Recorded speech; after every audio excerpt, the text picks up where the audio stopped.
ನಮಸ್ಕಾರ ಬಂಧುಗಳೇ, ಇಬ್ಬನಿ ನ್ಯೂಸ್ಗೆ ಸ್ವಾಗತ.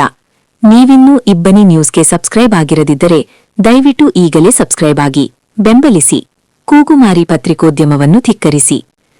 ದಿನಾಂಕ 18-4-2026 ಅಂದರೆ ಇಂದು ಹರಪನಹಳ್ಳಿ ಕ್ಷೇತ್ರದಲ್ಲಿ ಶಕ್ತಿ ಅಭಿಯಾನದ ರಾಜ್ಯ ಸಂಚಾಲಕರಾದ ಶ್ರೀಮತಿ ಎಂಪಿ ವೀಣಾ ಮಹಾಂತೇಶ್ ಅವರು ಎಲ್ಪಿಜಿ ದರ ಏರಿಕೆ ಮತ್ತು ಅನಿಯಮಿತ ಸರಬರಾಜು ಬಗ್ಗೆ ಅಸಮಾಧಾನ ವ್ಯಕ್ತಪಡಿಸಿ ಜನರಿಗೆ ಅನುಕೂಲವಾಗುವಂತೆ ಕ್ರಮ ಕೈಗೊಳ್ಳಬೇಕೆಂದು ಒತ್ತಾಯಿಸಿ ಹರಪನಹಳ್ಳಿ ತಹಶೀಲ್ದಾರ್ ಅವರ ಮುಖಾಂತರ ಮಾನ್ಯ ರಾಜ್ಯಪಾಲರವರಿಗೆ ಸಲ್ಲಿಸಿದರು.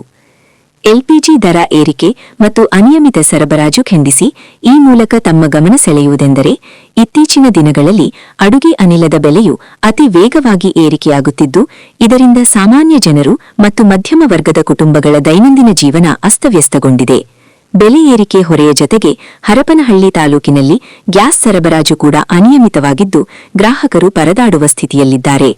ಆದ್ದರಿಂದ ತಾಲೂಕಿನಾದ್ಯಂತ ಸಮರ್ಪಕವಾಗಿ ಅನಿಲ ಸರಬರಾಜು ಮಾಡುವಂತೆ ಸಂಬಂಧಪಟ್ಟ ಅಧಿಕಾರಿಗಳಿಗೆ ನಿರ್ದೇಶನ ನೀಡಬೇಕೆಂದು ಹರಪನಹಳ್ಳಿ ತಾಲೂಕಿನ ಜನತೆಯ ಪರವಾಗಿ ಮಾನ್ಯ ತಹಸೀಲ್ದಾರರ ಮುಖಾಂತರ ಮಾನ್ಯ ರಾಜ್ಯಪಾಲರಿಗೆ ಮನವಿ ಸಲ್ಲಿಸಲಾಯಿತು.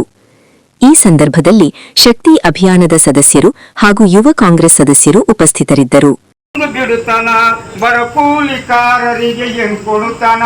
ಓನಿಗೊಂದು ಬ್ರಾಂಡಿ ಅಂಗಡಿ ಇವ ಕ್ಷಣ ಬಡ ಕೂಲಿಕಾರರಿಗೆ ಏನು ಕೊಡುತ್ತಾನ.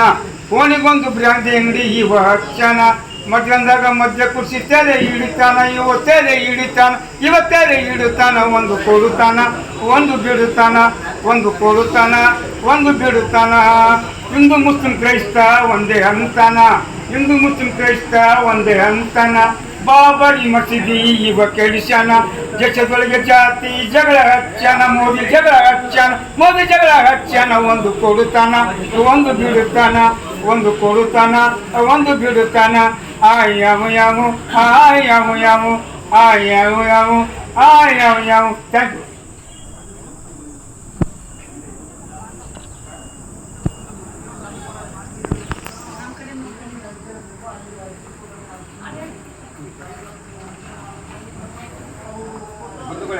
ಇವತ್ತು ನಮ್ಮ ಕೇಂದ್ರ ಸರ್ಕಾರ